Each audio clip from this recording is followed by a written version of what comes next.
Hi, if you're here and you're watching this video, that means that you're looking for some AP Computer Science A Prep.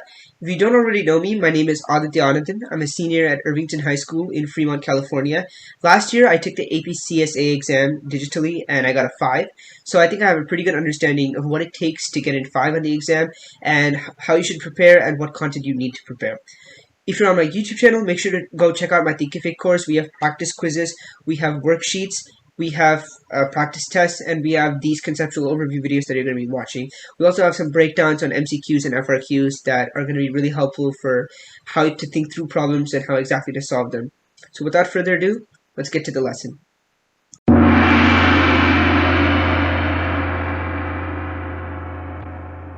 Okay, so here is our final unit of APCSA, which is going to involve strings, some other classes in Java, and we're going to cap it off with just some program analysis type stuff.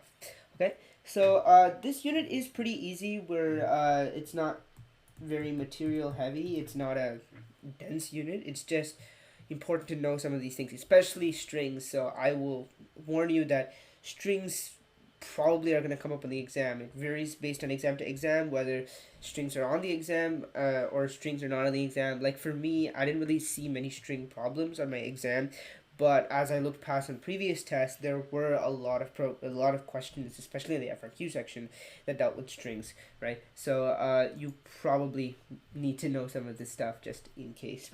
Okay, first thing we're going to talk about is the object class. So the object class is just some class for any object, right? And this object class has a toString method, okay? And this toString method, it essentially just returns a string version of an object.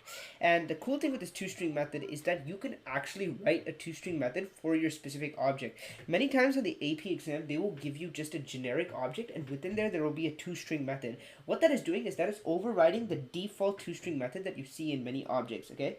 So it's something to know, and it's something to keep in mind so you don't get confused when you see toString methods with an object. So all that it's doing is returning a string version of the object, and there can be some few modifications here and there, and you will see that within the code. Okay, here comes the important stuff, okay? Here is strings. So strings have 4 methods, okay? And I think the most important method to understand here is substring. So I'm going to go from least important to most important. The first thing to understand is the length method. So if you define a string and you say, let's call the string A, and let's say that's equal to my name. And the way you call this method is you would say a.length, because remember, strings aren't variables, they are objects. So if you say a.length, what will be returned is the number of characters in the string. Remember when we did arrays, we did array.length, which will return the number of elements within the array. This is very similar to that, except in this time, length is not an inbuilt function of arrays, it's actually a method within the string class. So if you do a.length, it'll return 6, because my name has 6 letters in it. Okay, the next thing we're going to talk about is equals to. So for strings, you do not use the equal to operator that we use for integers and doubles. You use this thing called dot equals. So when you're writing the FRQ section and something like this comes up and you do equal to, they might take a point off. I'm not really sure the specific instances where they take a point off, but you always want to be certain that your code is going to run an actual program. And for strings, if you have like a string that, the way you implement this method, if you have string A equals to Bobby, and string B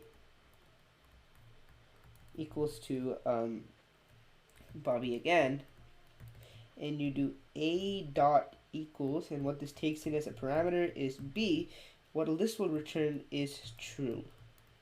But if we change this and we have Bobby with 1 B and then we have Bobby with 2 B's as A, this will now return false because it's not equal to. Okay? We're cool there? That's pretty simple. Now for the next one, we have dot index of. So index of, essentially what it does is that it takes the first position of a character within the string. So if you do a dot index of, and we say the letter y, what is the first position within string A that y is coming? So we first have 0, because remember strings are like arrays. I don't think I explained this before, but strings are very much like array. The position starts from 0 and goes to a.length minus 1. So it's like arrays. So this is the 0th position, this is 1, this is 2, this is 3, this is 4, and at the 4th position we have y. So this will return 4.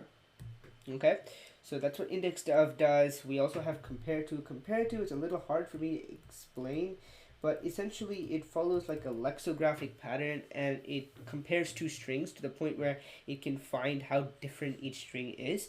So I think it goes from uppercase to lowercase to numbers and stuff like that. For more information, go check out the Unit 7 overview. I've gone in depth into compare to. As of right now, I think I want to keep this unit short, and I think explaining compare to, it's a pretty obscure method. Chances are you won't see it on the exam, but in case you do, make sure to go check out the overview and touch up on that.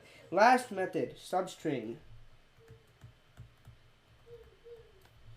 Substring is pretty cool. So what it does is that you have two types of the substring method.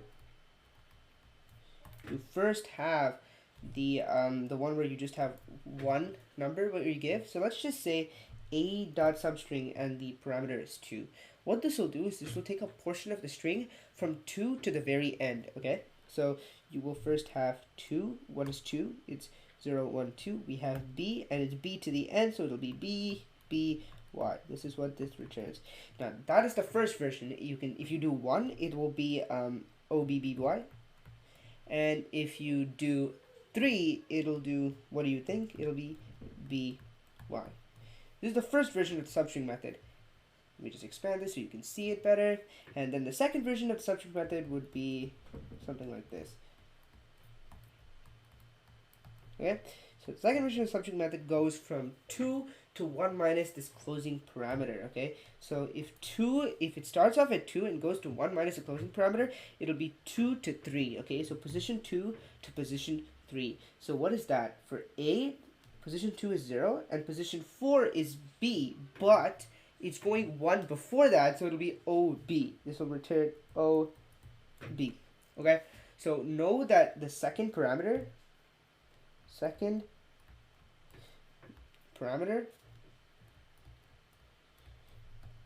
is actually one more than actual value. So when you're seeing substring methods on the test, you have to remember that this value is actually not 4, it's 3.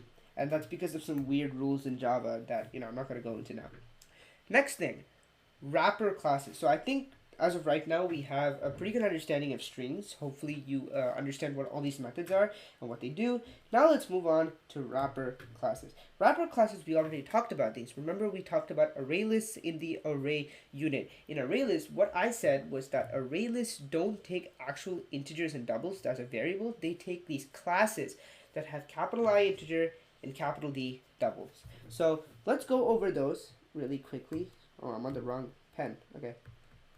Use this one. So with wrapper classes, these aren't actually integers and doubles. These are actually a class that contain a value that can be unboxed to become integers and doubles. So to do that, you define an int value. So we will have like a constructor for this int class where you can do that. You can define a value, and within here you can unbox it. Unboxing means you're converting. So let me just write this down because this is key part of this. Unboxing means you're going from integer to int.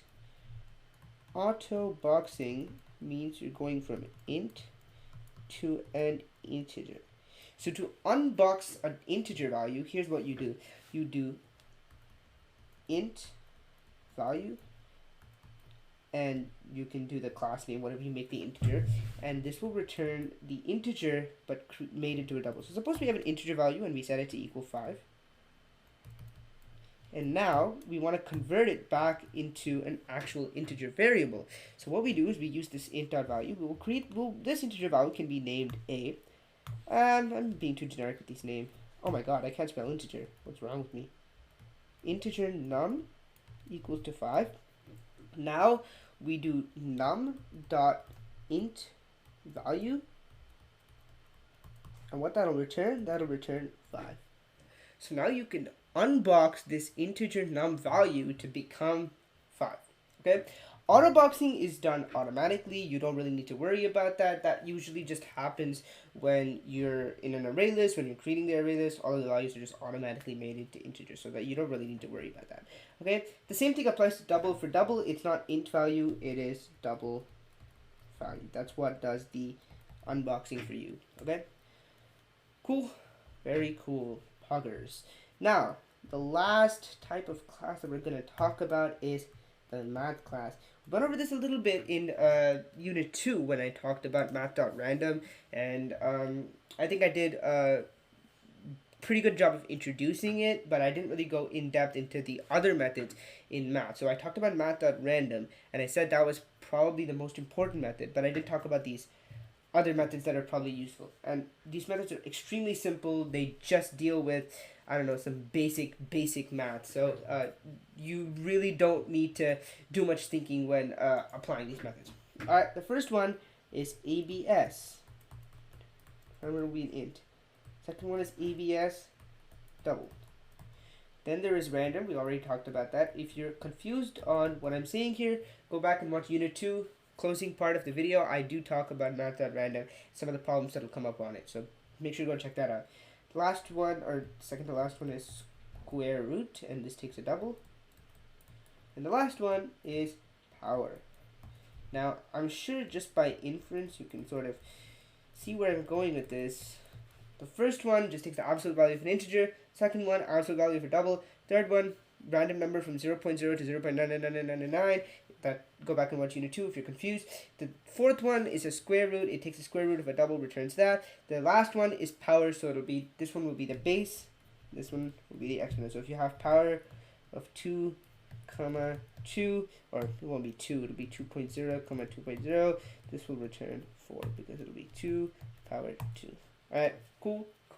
Last thing we're going to talk about, program analysis. This is like extremely boring in my opinion. I mean, it's very important, especially debugging your code, but just in my opinion, the AP Java curriculum just makes it seem so boring, and it really is. And if you get a problem on this, you're probably going to be bored to death, but whatever. We'll go over it regardless because, well, if there's a chance it comes up and you don't know what you're doing, I don't want to get sued. Alright, so the first thing with program analysis we want to do is testing. So a question that might come up, they will give you like 3 critical values. They will say a program has a sorted list, and we did sorting in the last unit, but it has these values 2, 4, 6, 8, and it takes a random number and inserts it into the list. Okay, so how would you test values to see if this program is working correctly? First, you would want to test the actual values themselves to see if it's working. You would test 2, 4, 6, 8 themselves, and then you would test values between and below them. So you would test 3, you would test 1, you would test 5, you would test 7, you would test 9, right? And then as always, you want to test 0 and you want to test negative numbers. So you want to test every value possible that could work in this program so that you get the best possible program and a robust program. This is a keyword in programming, something that's called a robust program. They call it a robust program here. I just like to think of it as a program that sort of works in every scenario. So even if the number that you, or the input is invalid, it will go back and it'll realize that, and it will give you back an output that says please enter a valid number. So it'll work, it'll work even if your input data is invalid. So it is a robust program. We also want to talk about relationships. We talked about is our relationships in inheritance and polymorphism. The next thing we want to talk about is has a relationship.